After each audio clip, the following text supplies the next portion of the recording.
Okay, hello and welcome everybody. My name is Glen Chun, and today I'm going to have to keep it quite quiet because I've just noticed it's really late at night and I haven't made my YouTube commentary yet. So I'm going to make my YouTube commentary, but it's at night, so I'm going to have to keep it quite quiet. Now, the fortunate thing is, unlike previous times I've recorded things at night and you've had to put up with me being like a little mouse, I'm really quiet in the microphone. Thankfully now I have a blue microphone, and the thing with the blue microphone is I can just stick a shitload of gain on it and you can probably still hear me. Anyway, this game was pretty good actually. This game shows how I am with my sniping at the moment, and it's not amazing. It's not like, holy good god, you've never seen this in your life. No, it's not that. It's more just average, you know what I mean? It's good, but it's not awful. It's not amazing. It's good, but not amazing. And the end score is pretty good. But the thing is, the way some of these snipes happen is pretty damn good, and I'm quite happy with the way this game went at the end of the day. So it was a pretty good game. And this is pretty indicative of how I'm playing at the moment. I feel like this is pretty much as good as I am at this point in the day, at this point of the year, on the 13th of October 2012. This is as good as I am at Call of Duty, and that's just the way it is. I'm probably going to play a little bit more Call of Duty this weekend just to see if I can build on my skills. But to be honest, considering this is how I am after pretty much not playing Call of Duty for, I don't know, good week and a half, it's actually not that bad, so quite happy. It's probably because I'm actually in a good mindset, and things have been going well for me, and I'm a happy bunny at the moment, as the expression would go. But today I've got something even better to talk about than just gameplay, which is pretty much all anybody ever does these days, is talk about anything other than gameplay. But today I want to talk about France. France, you. Goodness me, you like to humiliate our nation, don't you? Anyway, what happened recently is a magazine called Closer, or just Closer, or something like that. I don't know what the magazine's called. Anyway, they published not quite nude, but topless pictures of the Princess Catherine Middleton, and I'm not sure if you can still call her Kate or Catherine or whatever. She's William's wife, and this French magazine published topless pictures of her, which, I mean, is that really the smartest thing to do? Go and publish new, oh look, here are the princess's boobs, there you are, flashing, there you go, that is the Princess of England's tits on full display. Is that really the best idea?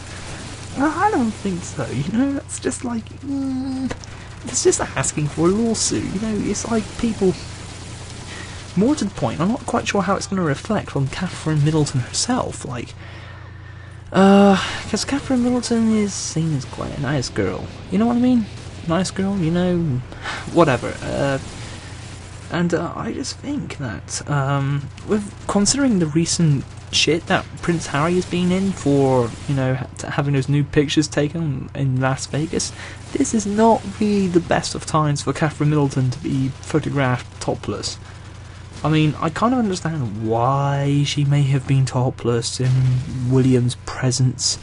I mean, she's a human being at the end of the day, but the thing is, you're royalty now, and the thing is, and I know it might have been out of order for this magazine to publish the pictures. The thing is, you kind of have to be smarter than that. As royalty, you have to think to yourself, well, I'm royalty, I'm about to take my bikini top off, is there going to be a photographer around? Well, I'm royalty, so shit, yeah, there is going to be one, so, you know what I mean? I think, although it's not exactly great for France to go and publish these pictures, and I think they're on the internet now as well, I believe. Although it's not, good for France to go and do this, I'll just say it again, Catherine really should have been a bit smarter. I mean, come on, you're not stupid, honey. You're probably going to be one of the most photographed princesses and possibly queens and members of the royal family of all time. Yeah, whatever. But pretty much out of topics to talk about at the moment. Oh, actually, no, I'm not. I've got one more thing I can talk about for tonight, and it's that I've got a SCUF controller coming. Not sure when it's going to arrive, but it's a PlayStation 3 SCUF controller, and a lot of SCUF controllers have been reviewed so far on the internet are the Xbox ones. I've not ordered one. I've ordered the PlayStation 3 one, and I'm thinking. And the reason why I've done this is because at the moment I am fed up of the game not reacting when I react. Basically, what happens is, due to latency built into the PlayStation 3 controllers, and yes, here comes the PlayStation 3 shit comments. It's not that at all. It's the same with Xbox controllers. Any standard controller has a certain amount of latency, what that means is, I guess processing speed is the way to think of it. Latency. The more latency you have, the longer it takes the controller to react to the button being pressed. So, think of it like this.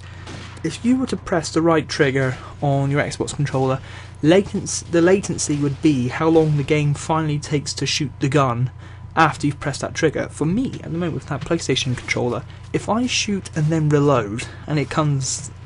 Sometimes the game's natural lag increases this, but generally speaking, it's about a sec. It takes it about a second to reload after I've pressed the square button, and you people won't notice this when I'm playing the game, because you don't know when I've pressed the button. You just assume that when the game reloads, I have hit the button, but that's not the case. I am hitting the button about a second before it's doing it. Now, if you're going into gunfights and you're pressing that R1 button, and then the game's taking like a second to respond. That is about... If you can cut that second out, which a SCUF controller apparently has no latency, we'll see if that's true or not. They've also got hypersensitive triggers, so you basically... The button's being pressed actually a bit sooner than it is anyway. I'm getting a bit of a faff here in a minute. Look at this. I'm trying to reload the gun, I'm like, it's reloaded, and then I cancelled the reload way too many times, but a SCUF controller apparently has no latency, so... It should be the case that when I react, the game reacts, and that's the theory, and that's why I've done it. That and the puddles would be quite nice, and the non-grip and the very grippy paint, because grippy paint is... You'd be surprised how much a controller wiggles around, and when it's wriggling around in your hand and you're trying to make fast button presses and your grip is shifting in the middle of the game, that can... You might accidentally press the wrong button and you'll get killed. SCUF control will stop that from happening. And I'm going to review that when I get it, and hopefully, this is my ultimate ambition, I hope Glen becomes a discount code for SCUF, because that would be freaking awesome.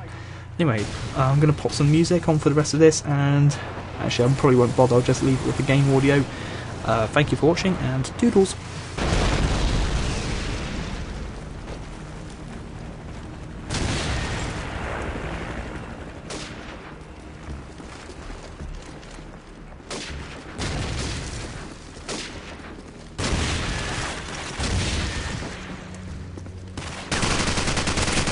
UAV recon standing by. Our UAV is online.